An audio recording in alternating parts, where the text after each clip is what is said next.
أعوذ بالله من الشيطان الرجيم بسم الله الرحمن الرحيم نحمده ونصلي على رسوله الكريم أما بعد فأعوذ بالله من الشيطان الرجيم بسم الله الرحمن الرحيم رب اشرح لي صدري ويسر لي أمري واحلل عقدة من لساني يفقهوا قولي সূরা ইয়াসিনের নাম শুনেছেন না আপনারা সবাই?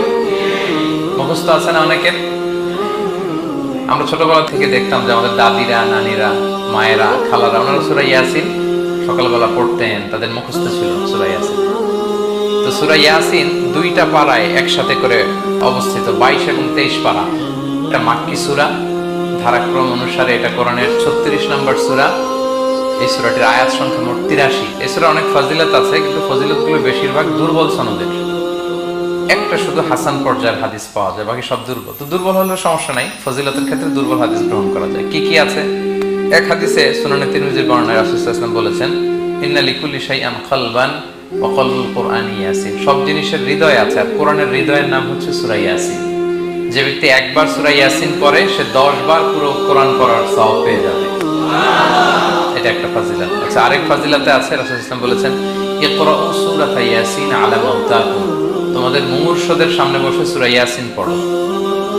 মৃত্যু পথযাত্রী এখনই মারা যাবে, অসুস্থ হয়ে পড়ে আছে, তাদের যাতে কষ্ট কম হয়, লাঘব হয়, রাসূল সাল্লাল্লাহু আলাইহি ওয়াসাল্লাম বলেছেন সূরা ইয়াসিন তার সামনে বসে পড়ো। কেন? এটা আমি সামনে বলবো। এগুলো দাঈফ সনদের। হাসান পর্যায়ের একটা মাওকুফ হাদিস আছে, ইবনে আব্বাস রাদিয়াল্লাহু তাআলা আনহু বলতেন যে ব্যক্তি মান ক্বারা ইয়াসিন হিনা ইউসবিহু, সকালবেলা যদি কেউ সূরা ইয়াসিন পড়ে, তাহলে সারা দিনের সব কাজগুলো আল্লাহ তার জন্য সহজ করে দেয়। আবার রাতে যদি কেউ সূরা ইয়াসিন পড়ে, সারা রাতের সব কাজ তার জন্য আল্লাহ তাআলা সহজ করে দেয়। এবং ইবনু কাসির ওনার তাফসির মিন তাজরিবাতিহি, মানে তার এক্সপেরিয়েন্স থেকে, কোনো হাদিস দলিল না, ওনার অভিজ্ঞতা থেকে বলেছেন যে আমি যখনই কোনো বিপদে পড়েছি সূরা ইয়াসিন তেলাওয়াত করার পর আল্লাহ তাআলা ওই কাজটা আমার জন্য সহজ করে দিয়েছে। তো এখন সূরা ইয়াসিন বেশি বেশি তেলাওয়াত করবেন তো নাকি? ইনশাআল্লাহ। মাশাআল্লাহ, ঠিক আছে। মাক্কি সূরাগুলোর মূল প্রতিপাদ্য বিষয় হচ্ছে তাওহীদ, রিসালাত, আখিরাত। মাক্কি সূরাগুলো সাধারণত তাওহীদ, রিসালাত এবং আখিরাত নিয়ে কথা বলে। সূরা ইয়াসিনও তার ব্যতিক্রম নয়। এই সূরার মূল কথা তাওহীদ, রিসালাত এবং আখিরাত। বিশেষ করে পুনরুত্থান, পুনরুজ্জীবন, the concept of resurrection, life after death. মৃত্যুর পরে যে আবার আমরা জাগবো ঘুম থেকে, আবার জীবন হবে, আবার বিচার হবে, এটা বিশ্বাস হয় আপনাদের? হ্যাঁ, মক্কার লোকদের বিশ্বাস হতো না। তারা অবাক হয়ে শুনতো রাসূল সাল্লাল্লাহু আলাইহি ওয়াসাল্লামের কাছ থেকে যে বলে কি, আমরা মরে যাব, পচে যাব, গলে যাব, জীর্ণ শীর্ণ হয়ে যাব, আমাদের হাড্ডি খুঁজে পাওয়া যাবে না, অস্তিত্ব পাওয়া যাবে না, আবার আমরা নাকি জীবিত হব, আবার নাকি উঠবো, আবার বিচার, আবার কি কি বলে মুহাম্মদ। তারা মিলাতেই পারতো না এটা। এজন্য তাদের কাছে দ্য কনসেপ্ট অফ আখিরা, life after death, specially the concept of রেসারেকশনটাকে ক্লিয়ার করার জন্য আল্লাহ তাআলা এই সূরাটা নাযিল করেছেন। তাহলে এই সূরার সেন্ট্রাল থিম, মূল প্রতিপাদ্য বিষয় হচ্ছে পুনরুজ্জীবন বা পুনরুত্থান, মানে আবার যে আমরা পুনরায় উঠবো। বিশ্বাস হয় আপনাদের? হ্যাঁ, এটা কিন্তু মহাসত্য, বিশ্বাস রাখতে হবে আমাদের যে না, মরে গেলে সাময়িক দেখা যায় পচে যায়, কিন্তু আবার আমরা উঠবো। এবং এজন্যই মুমূর্ষু ব্যক্তির সামনে সূরা ইয়াসিন পড়তে বলা হয়েছে। আপনি যখন সূরা ইয়াসিন পড়বেন, তার সামনে কাইন্ড অফ আপনি তাকে বোঝাতে যাচ্ছেন যে আপনি প্রকৃতপক্ষে মারা যাচ্ছেন না, এটা আপনার জীবনের পূর্ণ সমাপ্তি নয়, বরং এটা এই নশ্বর দুনিয়া থেকে আপনার অস্তিত্বের সাময়িক একটা বিদায়। কেউ যে মারা যাচ্ছে, আমার দাদা, আমার বাবা মারা যাচ্ছে, আমরা বিদায় দিচ্ছি, আজীবন হারাই ফেললাম নাকি তারে আমরা?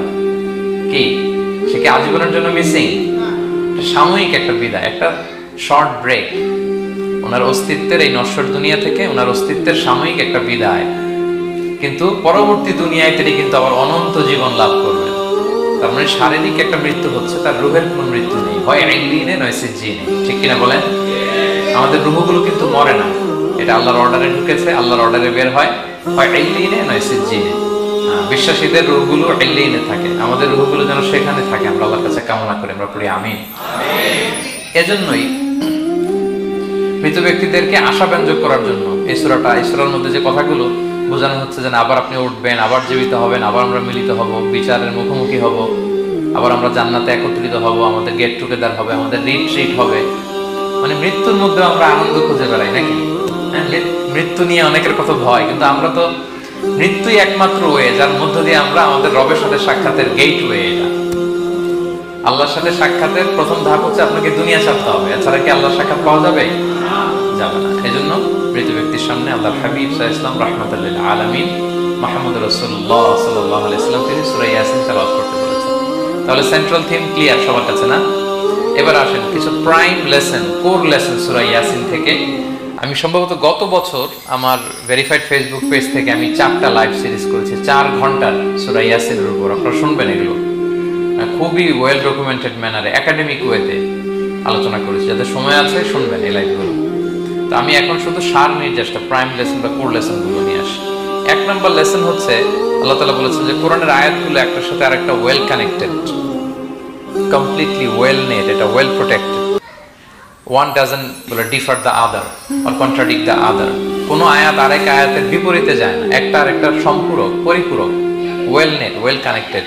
এটাই প্রমাণ করে যে এটা কার কাছ থেকে নাজিল হয়েছে? আল্লাহ সুবহানাহু ওয়া তাআলার কাছ থেকে নাজিল হয়েছে। আল্লাহ তাআলা এটাই বলেছেন ইয়াসিন, তারপরে ওয়াল কুরআনিল হাকিম। হাকিম বিমানা মুহকাম, মানে কোরআনের আয়াতগুলো পোক্ত। এটা হচ্ছে completely well net, perfectly connected, একটা আরেকটার সাথে কানেক্টেড। এক আয়াত ইফাসসিরু বা'দুহু বা'দান, এক আয়াত আরেক আয়াতকে ব্যাখ্যা করে। অনেক কথা কোরআনের এক জায়গায় সংক্ষেপে বলা হয়েছে, আরেক জায়গায় বিস্তারিত, এক জায়গায় ছোট করে আরেক জায়গায় বড় করে। কোন আয়াত আরেক আয়াতের সাথে কন্ট্রাডিক্ট করে না। আল্লাহ তাআলা বলছেন আফালা ইয়াতাদাব্বারুনাল কুরআন ওয়ালাউ কানা মিন ইনদি গায়রিল্লাহি লাওয়াজাদু ফীহি ইখতিলাফান কাসীরা। তারা কি কোরআন নিয়ে গবেষণা করবে না? এই কোরআন যদি আল্লাহ ছাড়া অন্য কারো কাছ থেকে নাজিল হতো তাহলে তারা কোরআনের মধ্যে অনেক বিরোধ দেখতে পেত, পরস্পর বিরোধ, অনেক বিরোধ দেখতে পেত। কিন্তু কোরআনের ভেতরে এই পুরো 30 পারায় কোথাও কি এক আয়াতের সাথে আরেক আয়াতের কন্ট্রাডিকশন আছে? কোনো বিরোধ আছে বলেন? না, এটা ওয়েল নেট, ওয়েল কানেক্টেড। অন্য আয়াতে আল্লাহ বলছেন লা ইয়াতিহিল বাতিলু মিন বাইনি ইয়াদাইহি ওয়ালা মিন খালফি, সামনে থেকে পেছন থেকে কোরআনে কোনো বাতিল অনুপ্রবেশ করতে পারে না, কারণ তানজিলুম মিন হাকিমিন হামিদ, এটা প্রজ্ঞাময় প্রশংসিত আল্লাহর পক্ষ থেকে এটা প্রোটেক্টেড একটা কিতাব নাজিল হয়েছে। ফলে এটা কিয়ামত পর্যন্ত প্রোটেক্টেড থাকবে। এক আয়াত আরেক আয়াতের ব্যাখ্যা করে দেয়, এটা হচ্ছে একটা ব্যাখ্যা। আবার আল কুরআনিল হাকিম মানে হচ্ছে বিজ্ঞানময় কোরআন। কোরআনের মধ্যে অনেক বিজ্ঞানের কথাও আছে। শুধু বিজ্ঞান নিয়ে কি আছে, প্রায় 1.5 ঘন্টার লেকচার আছে আমার। Scientific indications of the holy Quran, cosmic symbols, natural phenomena, cosmology, embryology, morphology, blah blah blah, অনেক কিছু। কিভাবে পানি উপরে যায়, ওয়াটার সাইকেল, হাইড্রোলজিক্যাল সাইকেল, বৃষ্টি হয়, সূর্য কিভাবে ডুবে ওঠে, চাঁদ, তারপর মহাবিস্ফোরণ, বিগ ব্যাং থেকে শুরু করে মায়ের পেটে বাচ্চার ভ্রূণ কিভাবে ডেভেলপ করে, যত কসমিক সিম্বল আছে কোরআনে, এটা নিয়ে আমার 1.5 ঘন্টার একটা কোরআনের সায়েন্টিফিক ইন্ডিকেশনাল লেকচার আছে। তো সেদিকে আমি যাব না। তো আল কুরআনুল হাকিমের 2টা ব্যাখ্যা হয়। এক হচ্ছে মুহকাম, মানে কোরআনের আয়াতগুলো প্রোটেক্টেড, কানেক্টেড। আরেকটা হচ্ছে কোরআনের আয়াতগুলো বিজ্ঞানসম্মত, বিজ্ঞানের সাথেও কন্ট্রাডিকশন করে না। কিছু যদি অমিল থাকে, বিজ্ঞানের অপেক্ষা করা উচিত। বিজ্ঞান সামনে আরো শিখবে, আরো জানবে, আরো ডেভেলপ হবে, তখন বারবার বিজ্ঞানের মাথা কোরআনের দিকে নিচু হয়ে আসবে। ঠিক কিনা বলেন? যত দিন যায় সহজ হয় কোরআন বোঝা আমাদের জন্য। বিজ্ঞানের আবিষ্কারের কারণে কোরআন বোঝা সহজ হয় এবং মিলে যাচ্ছে সবকিছু। তাহলে এটা হচ্ছে 1 নম্বর লেসন সূরা ইয়াসিন থেকে, যে কোরআনের সব ভার্সেস গুলো আর পারফেক্টলি কানেক্টেড, ইন্টারকানেক্টেড। 1 নম্বর। 2 নম্বর হচ্ছে সূরা ইয়াসিনের 10 নম্বর আয়াতে আল্লাহ তাআলা বলেছেন ওয়াসাওয়াউন আলাইহিম আনযারতাহুম আম লাম তুনজিরহুম লা ইউমিনুন। হে নবী, আপনি তাদেরকে ওয়ার্নিং দেন আর না দেন, সমান সমান, কাজ হবে না। এর কারণ হচ্ছে জেনে বুঝে যদি কেউ সত্যকে প্রত্যাখ্যান করে, তার অন্তরে আল্লাহ মোহর মেরে দেন। জেনে বুঝে সত্যকে প্রত্যাখ্যান করবে, আমি বুঝি নাই, আমি শুনি নাই, আমি জানি নাই, এটা আল্লাহ মাফ করবে। আমি কনভিন্স হই না, এই জন্য মানতেছি না, কিন্তু আমি জানি এটা সত্য, এরপরেও যদি সত্যটা গ্রহণ না করি, তাহলে কার মুক্তি আছে বলেন তো? না, তাহলে মুক্তি নেই। এজন্য যারা সত্যান্বেষী তাদেরকে আল্লাহ পছন্দ করেন। ভুল করে না এরকম কোন মানুষ নাই পৃথিবীতে। সবাই আমরা ভুল করি, সবার ভুল হয়, এটাতে কোনো অসুবিধা নেই। কিন্তু জেনে আমি সত্যকে মানবো না, এটা আল্লাহ কখনো মেনে নেয় না। অন্য আয়াতে সূরা বাকারা আল্লাহ বলেন খাতামাল্লাহু আলা কুলুবিহিম ওয়া আলা সামঈহিম ওয়া আলা আবসারিহিম গিশাওয়া ওয়া লাহুম আযাবুন আযীম। যারা জেনে বুঝে সত্যকে মানে না, নেগলেক্ট করে, তাদের অন্তরে আল্লাহ সিল গালা মেরে দিয়েছে, কর্ণকুহরে ছিপি ঢুকিয়ে দিয়েছে, চোখের সামনে পর্দা, আর কিছু দেখে না। কারণ ওরা সত্যটা মানতে চায়, নিয়তি করে ফেলছে যে আমি মানবো না। কেউ যদি নিয়ত করে ফেলে যে আমি বুঝবো না, যত বুঝায় তারে বোঝানো যাবে? আমরা বাংলা একটা কথা বলি না যে ঘুমিয়ে থাকলে তাকে জাগানো সহজ, কিন্তু ঘুমের ভান ধরে আছে, ওরা তো ধাক্কা মারতেছি টানতেছি, ওকে উঠবে ঘুম থেকে না। এটার উদাহরণ দেখেন আবু জাহেল আর ওমরে ফারুক রাদিয়াল্লাহু তাআলা, দুইজনই ইসলামের শত্রু ছিল, ইসলাম বিরোধী ছিল, কিন্তু ওমরে ফারুক রাদিয়াল্লাহু তাআলা ছিলেন সত্যান্বেষী, সত্য শুনলেই মানতেন। কিন্তু আবু জাহেল ছিল তার বিপরীত, সে ছিল গোড়া, অহংকারী, ইগোইস্টিক সমস্যা ছিল তার। সে জানতো যে আল্লাহর হাবিব সাল্লাল্লাহু আলাইহি ওয়াসাল্লাম আল্লাহর পক্ষ থেকে নাজিল হওয়া আসা একজন রাসূল, কোরআন আল্লাহর পক্ষ থেকে নাজিল হওয়া একটা কিতাব, জানার পরেও সে মানে নাই, ফলে তার নসিবে হেদায়েত জোটে নেই। কিন্তু ওমর ফারুক রাদিয়াল্লাহু তাআলা কিছুদিন পরেই উনি শাহাদা পড়ে ফেলছেন, এবং রাসূল সাল্লাল্লাহু আলাইহি ওয়াসাল্লাম দোয়া করেছিলেন যে আল্লাহ আল্লাহুম্মা আইজ্জাল ইসলাম বিআহাব্বি হাযাইনি রাজুলাইনি ইনদাক, আল্লাহ দুজন লোকের যাকে তোমার ভালো লাগে তাদের একজনকে ইসলামের ছায়াতলে এনে তুমি ইসলামটাকে শক্তিশালী করো। একজন হচ্ছে আবু জাহেল আর একজন হচ্ছে ওমর। আল্লাহ তাআলা কার জন্য দোয়াটা কবুল করেছেন বলেন তো? ওমর ফারুকের জন্য, কারণ ওনার হৃদয়টা সাদা ছিল, সাদা মনের মানুষ, কলবে সালিম, সত্য যেখানে ওইটাই উনি গ্রহণ করতেন, সত্যের সামনে দুর্বল ছিলেন। আর আবু জাহেল জেনে বুঝে সত্যকে প্রত্যাখ্যান করেছেন। সো 2 নাম্বার শিক্ষাটা আমরা যেটা পেলাম, যে জেনে বুঝে সত্য প্রত্যাখ্যান করলে আল্লাহ তার জন্য হেদায়েত বরাদ্দ রাখেন না। এজন্য আমরা আমাদের বাকি জীবনটুকু আমরা এই মেন্টালিটি মাইন্ডসেট যেন আমাদের থাকে যে সত্য দেখলেই আমরা মানব, যেখানেই সত্য ওইটাই আমি গ্রহণ করব। কি বলেন? এটা যদি আমার বিরুদ্ধে যায়,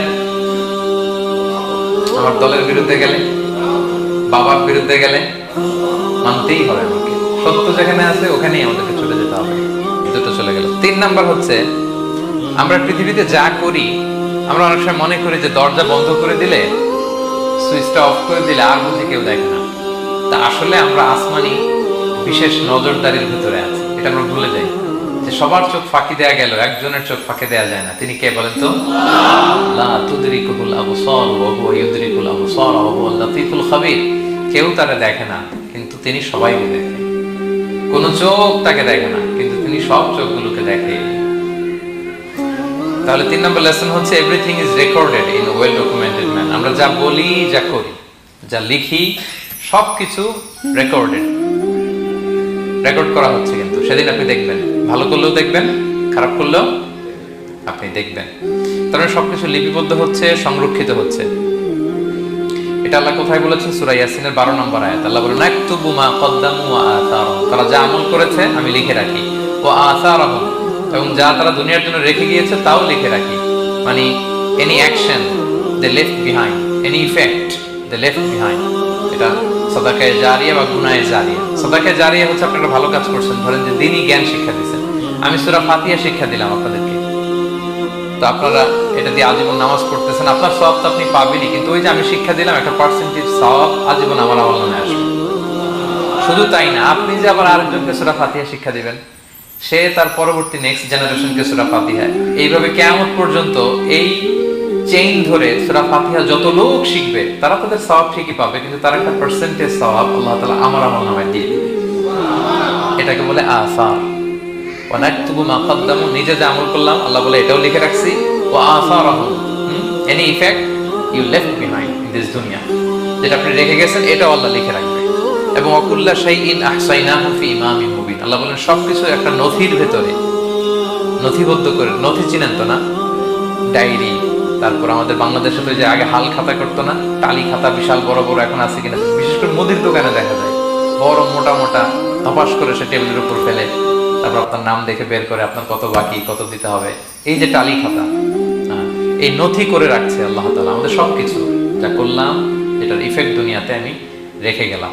এবং অন্য আয়াতে আল্লাহ তাআলা বলছেন মা ইয়ালফিযু মিন কওলিন ইল্লা লাদাইহি রাকীবুন আতীদ, আমি মুখ দিয়ে যা উচ্চারণ করি সব আল্লাহ তাআলা একজন পর্যবেক্ষক ফেরেশতার মাধ্যমে তুলে রাখেন, সব আপনি দেখতে পাবেন। শুধু তাই না, এখানে একটা স্পেশাল লকেট রেখেছেন আল্লাহ। আল্লাহ বলেন ওয়াকুল্লা ইনসানিন আলজামনাহু তায়রাহু ফি উনুকিহি ওয়া নুখরিজু লাহু ইয়াওমাল কিয়ামাতি কিতাবান ইয়ালকাহু মানশুরা। প্রত্যেকের গ্রীবা লগ্নে আমি একটা স্পেশাল সিম কার্ডের মতো রেখেছি, যা বলো এখানে রেকর্ড হয়ে আছে, কিয়ামতের দিন আমি সব বের করে দেব। তাহলে পালানোর জায়গা আছে। That means we are under surveillance 24/7, আল্লাহ তাআলা মনিটর করছেন।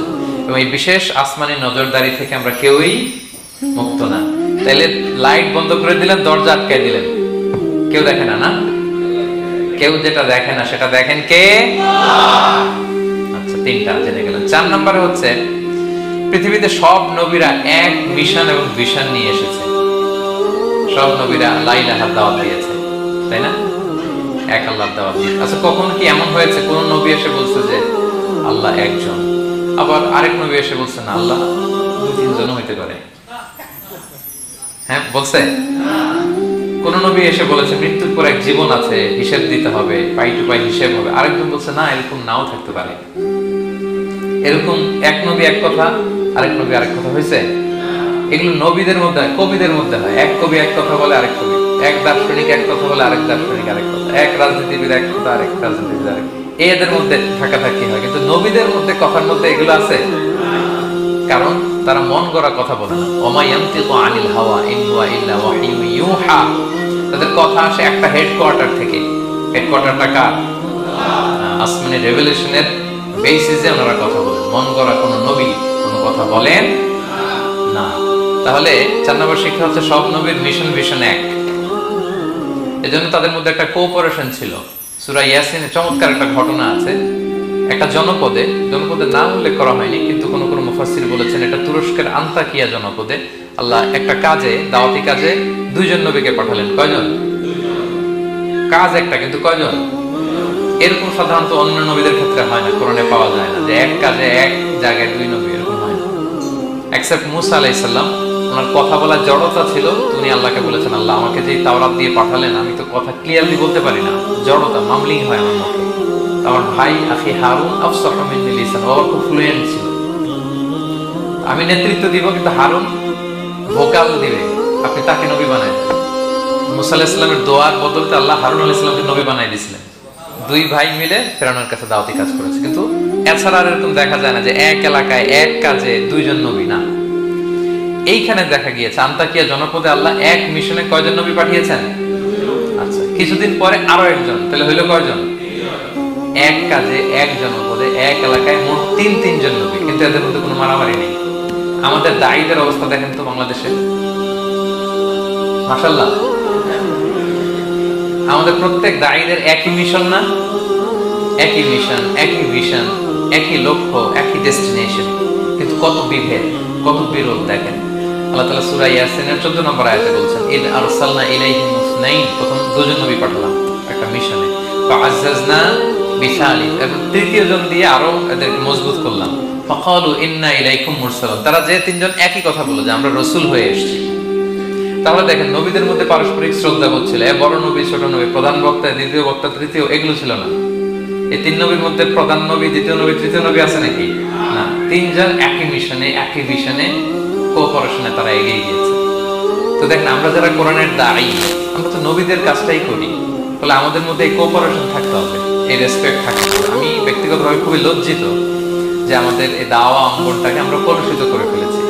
আমরা অন্য আলেমকে, অন্য দায়ীকে তুচ্ছ করা, তাচ্ছিল্য করা, ছোট করা, হেয় করা, তাকে বাতিল করা, নাকচ করা, এরকম আমরা করে থাকি। আমি একাই ইসলামের মুখপাত্র, আমি যা বলবো এটাই, এটা ঠিকাদারি আমার কাছে, এরকম একটা মেন্টালিটি আছে না? এটা নবীদের মাইন্ডসেট এরকম ছিল না। ওনারা কোঅপারেশনে, কোলাবোরেশনে কাজ করতেন, পার্টনারশিপে, একে অপরের প্রতি রেসপেক্ট। কোন নবী আরেক নবীর বিসৎকার করে নাই, কিন্তু আমরা এক দায়ী আরেক দায়ীকে কাফের বলতেও তো আমরা দ্বিধাবোধ করি না, কি বলেন? আল্লাহ তাআলা আমাদের বোঝার তৌফিক দান করুন। 5 নাম্বার, নবীদের কাজ হচ্ছে আল বালাগুল মুবিন, ক্লিয়ার কমিউনিকেশন, শুধু পৌঁছে দেয়া, বাণীবাহকের কাজ করা। আল্লাহ তাআলা বলছেন ওমা আলাইনা ইল্লাল বালাগুল মুবিন। ওই 3 জন নবী যখন বুঝালেন, তারা এলাকাবাসী মানে না, রিজেক্ট করলো, কিন্তু তারা বললো যে আমাদের কাজ হচ্ছে পৌঁছে দেওয়া, মানবা কি মানবো না এটা তোমাদের কাজ। আমাদের কাজ কি? আল বালাগুল মুবিন, কোরআনিক টার্মিনোলজি, মানে হচ্ছে ক্লিয়ার কমিউনিকেশন, আমাদের কাজ পৌঁছে দেওয়া, এর বেশি কিছু না। আমরা অনেক সময় একটু জবরদস্তি করতে চাই, জোরাজুরি করতে চাই, এই নামাজ পড়ো না কেন, তাকে জোরাজুরি করা, দাঁড়িয়ে রাখো না, জোরাজুরিতে বেশি কাজ হয় না। আপনি পাওয়ারফুল মেসেজ দিবেন, ইনফ্লুয়েন্স করবেন, এতেই আল্লাহ হেদায়েত দিবেন। কারণ হেদায়েতটা নিয়ন্ত্রণ করেন একমাত্র কে? এখানে আর কারো হাত নেই, এমনকি নবীরও না। কোন নবীও চাইলে কাউকে হেদায়েত দিতে পারে? আল্লাহর হাবিব সাল্লাল্লাহু আলাইহি ওয়াসাল্লাম মক্কাবাসীদের পেছনে ঘুরতে ঘুরতে পেরেশান। উনি তো রহমতের নবী, উনি ভাবতেছিলেন হায়রে একটু যদি আমার কথা মানতো তাইলেই তো জাহান্নাম থেকে বেঁচে যায়, আর একটু দাওয়াত দেয়, সকালে দেয়, দুপুরে দেয়, বিকেলে দেয়, রাতে দেয়। তাদের পিছনে ঘুরতে ঘুরতে রাসূল সাল্লাল্লাহু আলাইহি ওয়াসাল্লাম পেরেশান হয়ে যেতেন। আল্লাহ তাআলা সূরা কাহফে আয়াত নাযিল করলেন, ফালা আল্লাকা বাকিউন নাফসাকা আলা আসারিহিম ইল্লাম ইউমিনু বিহাদাল হাদীসি আসাফা। নবী, ওরা যদি শুনতে না চায়, আপনি তো ওদের পিছনে ঘুরতে ঘুরতে পাগল হয়ে যাচ্ছেন বোধহয়, না রেখে দেন, মানলে মানুক, না মানলে নাই। হেদায়েত দেওয়ার মালিক হচ্ছে আমি। ফাযাক্কির ইন্নামা আনতা মুযাক্কির, আপনি শুধু স্মরণ করিয়ে দেন, উপদেশ দেন। লাস্তা আলাইহিম বিমুসাইতির, আপনি বল প্রয়োগ করতে আসেন, আপনাকে দারোগা বানাই পাঠাইনি আমি, আপনি শুধু পৌঁছে দিবেন। এমনকি রাসূল সাল্লাল্লাহু আলাইহি ওয়াসাল্লাম ওনার চাচা আবু তালেবের হেদায়েতের জন্য অনেক ট্রাই করেছেন, কিন্তু হেদায়েত নসিব হয়েছে বলেন? কারণ ইন্নাকা লা তাহদি আহবাবতা ওয়ালাকিন্নাল্লাহ ইয়াহদি মান ইয়াশা। নবী, আপনি যাকে চান তাকে হেদায়েত দিতে পারবেন না। তাহলে আমাদের যারা দাঈ, আমাদের কাজ কি? পৌঁছে দেওয়া। বলেন তো, কাজ কি? নাকি বল প্রয়োগ করা, জোরাজুরি করা? মাশাআল্লাহ। 7 নাম্বার লেসন হচ্ছে, এই পৃথিবীর সবকিছু আইন মানে কার? বলেন তো? আল্লাহর। ইচ্ছায় অনিচ্ছায় সবকিছু আল্লাহর আইন মানে, আমরা ছাড়া শুধু। আকাশ, জমিন, বাতাস, বৃষ্টি, মেঘমালা, পাহাড়, সাগর, নদী, সূর্য, চন্দ্র, সব আইন মানে কার? আল্লাহর আইন মানে। সে কথা আল্লাহ বলছেন, ওয়াশ-শামসু তাজরি লিমুস্তাকাররিল লাহা, আমি সূর্যের জন্য একটা গতিপথ দিয়েছি, কক্ষপথ, অক্ষপথ, সে ওইদিকেই ঘুরে, ওরা ঘুরতে বলছে ও ঘুরে, এর কোনো ব্যত্যয় নাই। যালিকা তাকদীরুল আজিজিল আলিম, এটা আমি আল্লাহ ফিক্স করে দিয়েছি। ওয়াল কামারা কাদ্দারনাহু মানাজিলা হাত্তা আদা কাল উরজুনিল কদিম, আর চাঁদকে আমি 30টা মঞ্জিল দিয়েছি। দেখবেন চাঁদ কিন্তু এক জায়গায় উদিত হয় না, 30 দিনে 30 জায়গায়, পুরো মাস ব্যাপী দিক থেকে ওদিকে শুধু ঘুরে। এটা আল্লাহ ফিক্স করে দিয়েছে, এটা ওর বিধান। আমাদের জন্য কোরআন বিধান হিসেবে দিয়েছে, আমরা মানি না, কিন্তু প্রত্যেক প্রাণীর জন্য, সৃষ্টির জন্য যে বিধান আল্লাহ ফিক্স করেছেন ওরা ওইটাই মানে, এর একটু একচুল পরিমাণ ডান ব্যয় করে না। সুবহানাল্লাহ, সুবহানাল্লাহ। সো জগতের সবকিছু আল্লাহর দেয়া বিধান মেনে চলে, কারণ গোটা জগৎটাই তো তার। গোটা জগৎটা কার বলেন? বলে আইনও চলবে তার। আমরা যেন আল্লাহর সবগুলো আইন মেনে চলি।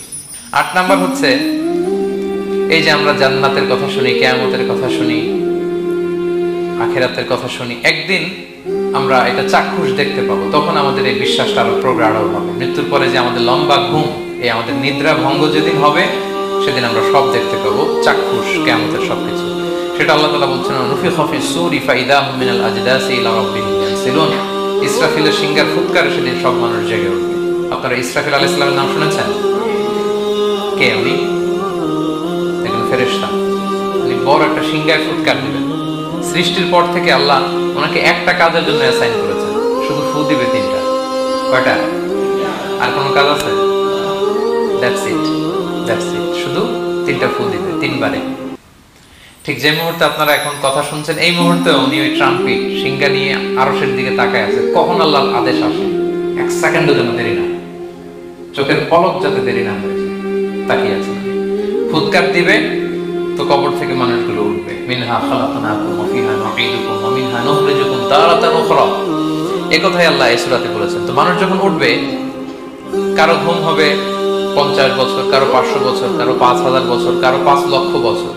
পৃথিবীতে প্রথম নিহত হয়েছে কে জানেন? হাবিল, আদম আলাইহিস সালামের ছেলে হাবিল পৃথিবীর প্রথম মারা গেছে। সে, তার ঘুমটা কত লম্বা বলেন তো? সে কত হাজার বছর, লক্ষ বছর বেচারা ঘুমাচ্ছে, হ্যাঁ, তার কবরে। এই সব সিংহার ফুৎকারে সব কবর থেকে উঠবে। ক্বালু ইয়া ওয়াইলানা মান বাআসানা মিন মারকাদিনা হাযা, কি রে, কে ভাঙালো এই লম্বা ঘুমটা? সবাই তো ঘুমাচ্ছিলাম। হাযা মা ওয়া'দার রহমান, ফেরেশতারা বলবে এইটাই সেই দিন যেটা বিশ্বাস করো না এই দুনিয়াতে, ওয়াজ নসিহত হইলে তো তোমরা মানতা না, বলতা এগুলো কিছু নাই না, বিশ্বাস আজকে সেই দিন। সাদাকাল্লাহু মুরসালুন, রাসূলরা সত্যই বলেছেন, ওই দিন মানুষ চাক্ষুষ কিয়ামতকে অবলোকন করবে। 9 নম্বর শিক্ষা হচ্ছে, তখন আল্লাহ তাআলা বিচার প্রতিষ্ঠিত করবেন, ওই বিচারে আল্লাহ কাউকে ঠকাবেন না। বলেন তো, আল্লাহর বিচারে কোনো পার্সিয়ালিটি আছে? কোনো ঘুষ দেওয়ার সিস্টেম, স্বজনপ্রীতি আছে? এই কথা আল্লাহ বলেছেন সূরা ইয়াসিনের 54 নম্বর আয়াতে, ফালিয়াউমা লা তুযলামু নাফসুন শাই, কোনো জুলুম হবে না, ওয়া তুজজাউনা ইল্লা মা কুনতুম তা'মালুন, যে যা করেছে ওইটারই প্রতিদান পাবে। এমন না যে আপনি করছিলেন খুব ভালো কিন্তু আপনি পান নাই, এটা হবে না। যার যে রিওয়ার্ড পাওয়ার কথা ওইটাই পাবেন, কারণ আল্লাহ জুলুম করেন না। ওমা আনা বিযাল্লামিন লিল আবিদ, আল্লাহ বলে আমি আমার বান্দার প্রতি বিন্দু পরিমাণ জুলুম করি না। ওয়ানাদউল মাওয়াজিনাল কিসতা লিয়াউমিল কিয়ামা ফালা তুযলামু নাফসুন শাইআ, সেদিন আমি ন্যায় বিচারের মানদণ্ড স্থাপন করব, ওখানে একটা চুল ফেললেও এটা ওজন নয়। ফামান ইয়ামাল মিসকালা যাররাতিন খায়রান ইয়ারা ওয়া মান ইয়ামাল মিসকালা যাররাতিন শাররান ইয়ারা, অনুপরিমাণ ভালো করলে ভালো পাবেন। এই যে সে লিল্লাহি তাকবীর বলছে, সওয়াব হইছে না? সে ওই দিন আমলনামায় দেখবে কি রে, অমুক এক মাহফিলের মধ্যে আমি লিল্লাহি তাকবীর বলছিলাম, এইটার এতগুলো সওয়াব। তারপরে যে আপনারা আল্লাহু আকবার বলছেন, এতে সওয়াব হইছে না? এরকম ছোট্ট ছোট্ট প্রতি মুহূর্তে একজন রাস্তা চেনে না, রাস্তা দেখাই দিলেন, একজন একটা ভালো উপদেশ দিলেন। এইভাবে ছোট্ট ছোট্ট যত ভালো কাজ সব পাবেন, ছোট্ট ছোট খারাপ কাজ সব সেদিন পাবেন, কোনো জুলুম হবে না। আচ্ছা, 10 নম্বর শিক্ষা হচ্ছে যারা জান্নাতে যাবে, জান্নাতের একটা ফিচার হচ্ছে, মেজর ফিচার, জান্নাতে যে জান্নাতীরা যা চাবে তাই পাবে, কোনো না নাই, সেখানে যার যেটা মনে চায়। এটা সূরা ইয়াসিনের 57 নম্বর আয়াত আল্লাহ বলেছেন, লাহুম ফিহা ফাকিহা ওয়া লাহুম মা ইয়াদদাউন, সেখানে অজস্র অঢেল সুস্বাদু মুখরোচক ফলমূল থাকবে। দুনিয়াতে এক ফলে এক মজা, আনারসের মজা তরমুজে নাই, তরমুজের মজা আমে নাই, আমের মজা বাঙ্গিতে নাই, বাঙ্গির মজা কাঁঠালে নাই, কাঁঠালের মজা ডুরিয়ানে নাই। যেইটা খাবেন ওইটা স্বাদ। জান্নাতে এক ফলের ভেতরে 1000 রকমের স্বাদ আল্লাহ ঢুকাই দিবে। আচ্ছা, দুনিয়াতে যে কমলা খান, কমলার ছোলা খান, হ্যাঁ, ডাব যে খান, ডাবের ছোলাটা খান, শুধু পানি, ওইখানে ডাবের চেয়ে ডাবের ছোলা মজা লাগে। কমলার চেয়ে কমলার ছোলা হবে আরো সুস্বাদু, মানে ওইটার ফিচারের সাথে দুনিয়ার ফিচার কোনো তুলনাই হয়, নো কম্পারিজন। যা চাবে তাই। ইয়াসিনের 11 নম্বর শিক্ষা হচ্ছে সেদিন নিজের হাত পা নিজের বিরুদ্ধে সাক্ষী দিবে যারা জাহান্নামে যাবে। কারণ জাহান্নামীরা বলবে না আল্লাহ করি নাই, তোমার ফেরেশতারা ভুলে লিখছে, আল্লাহ আরেকজনের আমলনামা আমার দিয়ে দিছে, এই অনেক ধরনের অজুহাত। তখন আল্লাহ তাআলা তার মুখটাকে সিলগালা করে দিবে। ফালিয়াউমা নাখতিমু আলা আফওয়াহিহিম ওয়া তুকাল্লিমুনা আইদিহিম ওয়া তাশহাদু আরজুলুহুম বিমা কানু ইয়াকসিবুন। আল্লাহ বলে তোমার মুখ আমি সিলগালা করে দেব, হাত কথা বলতে পারবে না, পা সাক্ষী দিবে কোথায় যে পাপটা করছেন। আপনি অবাক হন, কি রে, এই হাতে তো কত আংটি পরলাম, এরপর কত লোশন মাখলাম, হ্যাঁ, কত সুন্দর বডি ওয়াশ দিয়ে হাতটাকে ক্লিন রাখলাম, তারপর হাতের মধ্যে গ্লাভস পরলাম, হাত পা কত যত্ন আমি নিলাম। এই হাত পা আমার বিরুদ্ধে কথা বলে রাগে মানুষ বলবে ওয়াকালুলি জুলুদিন লিমা শাহিদতুম আলাইনা, কি রে আমার বিরুদ্ধে কথা বলিস কেন?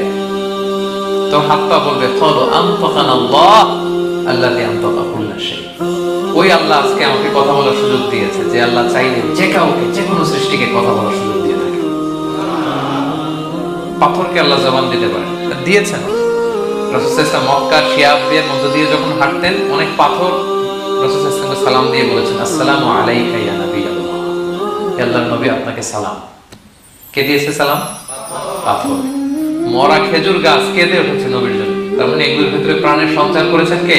আল্লাহ। সেদিন হাতের ভেতরে আল্লাহ তাআলা কথার শক্তি দিবেন। আপনার হাত আপনার বিরুদ্ধে, পা বিরুদ্ধে, আপনার বডি আপনার বিরুদ্ধে সাক্ষী দিবে। সো খবরদার, কতটুকু পাপ করি, যতটুকু পাপের শাস্তি বহনের ক্ষমতা আমার আছে, একটু হিসাব মিলিয়ে নিয়ে। 12 নম্বর লেসন হচ্ছে যে আমরা শক্তিশালী হই, ছোট থেকে বড় হই, এরপরে আবার দুর্বল হয়ে যায়। আল্লাহ বলেন ওমান নুআম্মিরহু নুনাক্কিসু ফিল খালকি আফালা ইয়াকিলুন, আমি যখন কারো বয়স বাড়িয়ে দেই তাকে আবার দুর্বল করে দেই। এটাই জীবন চক্র। দেখেন, শৈশব দিয়ে শুরু, তারপর কৈশোর, তারুণ্য, যৌবন। যৌবনের কথা চিন্তা করতে বেশিরভাগ যুবক কি শক্তি গায় না, যা খায় ওইটাই হজম হয়ে যায়। ওভারটাইম করতে পারি, লাগাতার কাজ করতে পারি, মানে অনেক ক্যাপাসিটি। কিন্তু সেই আপনি যখন 60, 70, 80-তে যাবেন আর করা যায় না, তখন একটা লাঠি লাগে। কি লাগে? আরো বাড়লে 90 যখন হয়ে যায়, 100, তখন যে ছোট বাচ্চারা ওরা যা বলতেছে এরকম, ওরা যেরকম বোঝে না ওইরকম বোঝে না। বাচ্চাদেরকে এদিকে খাবার দিলে দেখবেন যে এদিক দিয়ে করতেছে, মুছে দিত। এই মুরব্বীরও এরকম, বাচ্চাদের প্যাম্পাস পরানো লাগে, যেখানে রাখে পেশাব পায়খানা, মুরব্বীরাও এরকম 90, 80 এদেরও পরানো লাগে, এদেরও আর কন্ট্রোলটা থাকে না। তাহলে দেখেন, this is our life cycle. এভাবে তারুণ্য, যৌবন, প্রৌঢ়ত্ব, এরপর আবার বার্ধক্য। আল্লাহ বলে এরপরও তোমরা বুঝবা না? এটা আল্লাহ বুঝাতে চাইলেন যে আল্লাহ এক দেহে এত রূপ আনতে পারে, সে আল্লাহকে আবার তোমাদেরকে জীবিত করতে সক্ষম না? কারণ এই সূরার মূল কথা হচ্ছে পুনরুজ্জীবন, রেসারেকশন। আল্লাহ বারবার ঘুরিয়ে ফিরিয়ে নানা আয়াত দিয়ে বুঝাতে চাচ্ছেন যে আমি তোমাদেরকে আবার পুনরায় জীবিত করতে পারি। তো যে আল্লাহ এত কিছু করতে পারে, সে আবার আমাদেরকে জীবিত করতে পারে না? বলেন। আচ্ছা, 13 নম্বর শিক্ষা হচ্ছে অতীত ভুলে যাওয়া। এটা আমাদের জীবনের জন্য অনেক বড় বোকামি। আমরা ভুলে যাই না আমরা কি ছিলাম, কোথায় ছিলাম, ভুলে যাই। আল্লাহ বলেন আওয়ালাম ইয়ারাল ইনসানু আন্না খালাকনাহু মিন নুতফা ফাইদা হুয়া খাসীমুম মুবিন। মানুষ কি দেখে না যে ওদেরকে আমি কোত্থেকে সৃষ্টি করছি? দেখেন আমাদের এত বড় বাড়ি গাড়ি, আমাদের এত নাম যশ খ্যাতি, আমরা আদিতে কি ছিলাম? সামান্য এক ফোঁটা বীর্য। বাবার পিঠ থেকে মায়ের গর্ভে ছোট্ট একটা পানি থেকে আমাকে সৃষ্টি করেছেন কে? আল্লাহ। এই সৃষ্টির আগে তো কিছুই ছিলাম না। আপনার বয়স এখন 50। আচ্ছা 500 বছর আগে আপনি কই ছিলেন বলেন? আপনার দাপটে তো আজকে থাকা যায় না পৃথিবীতে। সব নাকি আপনার, এরকম বলে না? সব আমার, আমার পাওয়ার, আমার ক্ষমতা। আজ থেকে জাস্ট 500 বছর আগে আপনি কই ছিলেন? আপনার কোনো নাম ছিল? আপনার কোনো গ্রাম ছিল? কোনো অ্যাড্রেস ছিল? খ্যাতি ছিল? দাপট ছিল? লোক লস্কর কিছু ছিল? ক্ষমতা আসলো কোত্থেকে আপনার? আল্লাহ বলে হাল আতা আলাল ইনসানি হিনুম মিনাদ দাহরি লাম ইয়াকুন শাইআম মাযকুরা। মানুষকে দেখে না যে একটা সময়ও কিছুই ছিল না, কিছুই তো ছিল না। তুমি অস্তিত্বহীনতা থেকে তোমার অস্তিত্ব আল্লাহ দিলেন দয়া করে। ছোট্ট ছোট্ট করে মায়ের পেটে এতটুকু থেকে আপনি ওই বিজ্ঞান প্রযুক্তি জাদুঘরে গিয়েছিলাম আগারগাঁওতে। ওখানে মায়ের পেটে যেগুলো বাচ্চাগুলো ডেভেলপ করে নাই তারা রেখে দিয়েছে পানির মধ্যে 1 সপ্তাহ 2 সপ্তাহ 1 মাস 2 মাস 3 মাস এরকম বাচ্চাগুলো ছোট ওই ব্যাঙ্গাচির মতো ছিলাম আমরা। বর্ষাকালে ব্যাঙের পোনা দেখছেন? জাস্ট লাইক ব্যাঙের পোনা, এত ক্ষুদ্র ছোট্ট আমরা ছিলাম। আল্লাহ বলে তুমি দেখো না তোমার পিছনটা কি ছিল? অতীত। এজন্য অতীত ভুলে যাওয়া যাবে। 14 নম্বর শিক্ষা হচ্ছে পুনরুত্থান, যেটা আসল শিক্ষা সূরা ইয়াসিনের, মানে মৃত্যু পরবর্তী জীবন। এটা মহাসত্য, এটা হবেই। লম্বা আয়াত, আমি শুধু মূল কথাটা বলি। আস ইবনে ওয়াইল মক্কা রাসূল সাল্লাল্লাহু আলাইহি ওয়াসাল্লামের কাছে একটা মরা লাশের হাড্ডি, কঙ্কাল থেকে হাড্ডি এনে, এটা 100 বছর আগের হাড্ডি, এরকম হাত দিয়ে গুঁড়া করে এটা পাউডার হয়ে গেছে। রাসূল সাল্লাল্লাহু আলাইহি ওয়াসাল্লামের কাছে এসে ভাবে একটা ফু মারলো, ফু দেওয়ার সাথে সাথে এটা বাতাসে মিলে গেছে। তো বলতেছে মুহাম্মদ এই যে কঙ্কালের এই পাউডারটা, তুমি বলতেছো এইটারে আল্লাহ জীবিত করবে, এটারে রিকনস্ট্রাক্ট করবে? কি বলো তুমি? What you talking about? এটাও সম্ভব?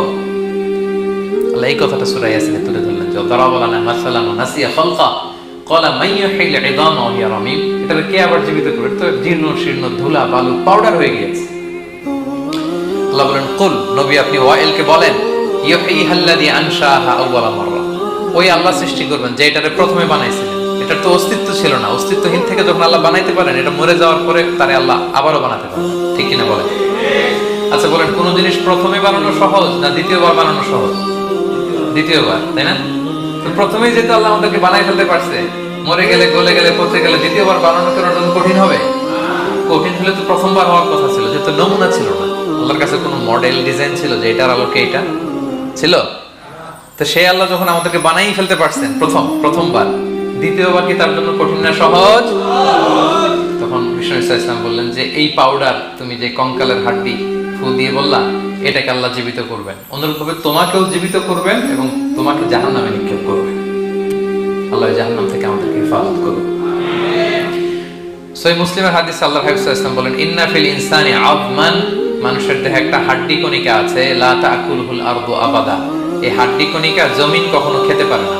মানে আমাদেরকে কবর দিয়ে দিলে তো মাটি পুরো লাশটা খেয়ে ফেলে, 50-100 বছর পরে আর কিছুই থাকে না। আসলে আমাদের হাড় গড়ও থাকে না, ওইটাও পাউডার হয়ে যায়, পোকামাকড় খেয়ে ভ্যানিশ। কিন্তু একটা জিনিস ছাড়া, আমাদের এই যে শির দ্বারা ব্যাকবোন, আমাদের স্পাইনাল কর্ডের একেবারে নিচে ট্রায়াঙ্গেল ছোট্ট একটা হাড্ডি কণিকা আছে, ত্রিভুজ আকৃতি। এটাকে ডাক্তারি ভাষায় বলে কক্সিক্স টেইল বোন, কুচ্ছাস্তি বলে। এই ছোট্ট কণা, এইটা নষ্ট হয় না। আল্লাহ বলে এইটাকে বেইস ধরে আমি কিয়ামতের দিন তোমাদের সবাইকে আবার জীবিত করব। হিন্দুরা যে শ্মশানে লাশ পোড়ায়, সব পুড়ে যায়, কক্সিক্স পুরো নয়, ছোট্ট কক্সিক্স কোথা হয় জানেন? গরুর লেজটা যেখান থেকে শুরু হয় ওই জায়গায়, মানে আমাদের শিরদাঁড়ার একেবারে নিচের দিকে ছোট্ট একটা ট্রায়াঙ্গেল হাড্ডি কণিকা আছে, খুবই ছোট ট্রায়াঙ্গেল বোন পার্টিকেল। এটা থেকে আমরা সৃষ্টি করি। এটা বিমানের ব্ল্যাক বক্সের মতো, বিমান জ্বলে পুড়ে যায়। সাগরের নিচে গেলেও ব্ল্যাক বক্স কিছু হয় না, জানেন? যে MH কত 370, ওই যে ডুবলো যে ভারত